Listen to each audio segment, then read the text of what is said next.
बाजार बंद होने के बाद आज बहुत ही बड़ी खबर आती हुई दी है। इस खबर का इम्पैक्ट बहुत बुरी तरह से पड़ता हुआ गुरुवार के दिन नज़र आने वाला है, क्योंकि कल की छुट्टी है और कल की छुट्टी के बाद गुरुवार का बाज़ार खुलेगा। खुलने के साथ ही बड़े संकेत यही हैं कि बाज़ार में गैप डाउन हो, और यदि बड़ा बॉटम जो कि यदि 25,500 तक बाज़ार जाए तो वहाँ से फिर रिवर्सल आता हुआ बाज़ारों में नज़र आ सकता है। लेकिन तब तक भारतीय बाज़ारों में अभी भी सेलिंग का मूड माहौल ही बना हुआ है। आज भी जिस प्रकार से भारतीय बाज़ारों का मूड माहौल काफ़ी एक रेंज में ही रहा, क्योंकि बैंक निफ्टी और बैंक एक्स की एक्सपायरी थी कल की छुट्टी होने के कारण, और गुरुवार को एक्सपायरी है और एक्सपायरी के दिन बहुत बड़ा मूव भी आता हुआ दिखाई दे सकता है, क्योंकि सेबी के ने जो F&O नियम है वो काफ़ी सख्त कर दिए हैं। क्योंकि आपको ही पता है कि जिस प्रकार से वॉल्यूम्स भारतीय बाज़ारों में आ रहे थे, काफ़ी ज़बरदस्त वॉल्यूम थे, लोगों को भारी नुकसान उठाना पड़ रहा था, और इसी वजह से सेबी ने बहुत सख्त कदम उठाए हैं।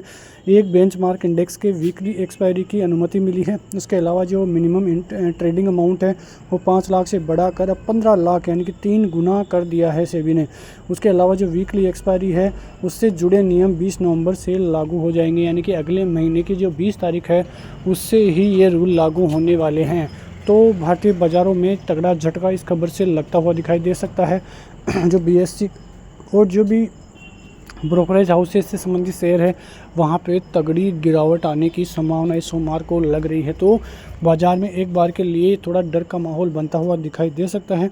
उसके बाद बाज़ार में रिवर्सल आने के संकेत है, लेकिन फिर भी एक तरह से देखा जाए तो भारतीय बाज़ारों के लिए एक नेगेटिव खबर ही गुरुवार के दिन जो है ये हो सकती है। हम पहले भी बात कर चुके थे, कल भी बात कर रहे थे कि ये नियम तो आएंगे, लेकिन कब आएंगे ये देखने वाली बात रहेगी। तो अब ये नियम आ चुके हैं, इसका इम्पैक्ट जो है गुरुवार के दिन देखने को मिलेगा। कल की छुट्टी होने के कारण कल अमेरिकी बाज़ारों में क्या होता है ये भी देखने वाली बात रहेगी, क्योंकि ग्लोबली संकेत भी थोड़े जो है पॉजिटिव तो है, लेकिन इतने पॉजिटिव नहीं हैं। क्योंकि 3 तारीख को सेबी के जो अमेरिकी बाज़ारों में जिस प्रकार से जॉब क्लेम के आंकड़े और 4 तारीख को बेरोज़गारी दर के आंकड़े आने वाले हैं, तो ये सभी चीज़ें जो है अमेरिकी बाज़ारों को इम्पेक्ट करेगी।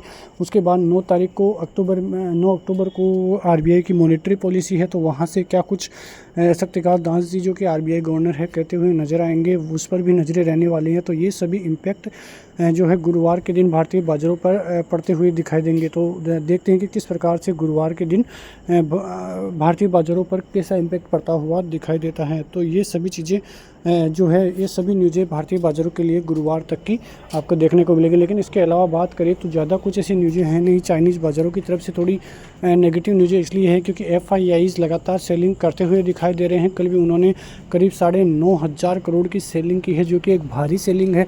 वो अपना पैसा भारतीय बाज़ारों से जो है चाइनीज़ बाज़ारों में ट्रांसफ़र कर रहे हैं, क्योंकि उनको लग रहा है कि चाइनीज़ बाज़ार अभी भी अच्छे खासे वैल्यूएशंस पे हैं, तो वो वहीं पे इन्वेस्टमेंट करते हुए दिखाई दे रहे हैं। तो ऐसी ही खबरें भारतीय बाज़ारों पर इम्पैक्ट डालती हुई नज़र आएगी। तो ऐसी खबरों के साथ मिलते हैं नेक्स्ट वीडियो में। तब तक के लिए नमस्कार, जय हिंद, जय भारत, वंदे मातरम।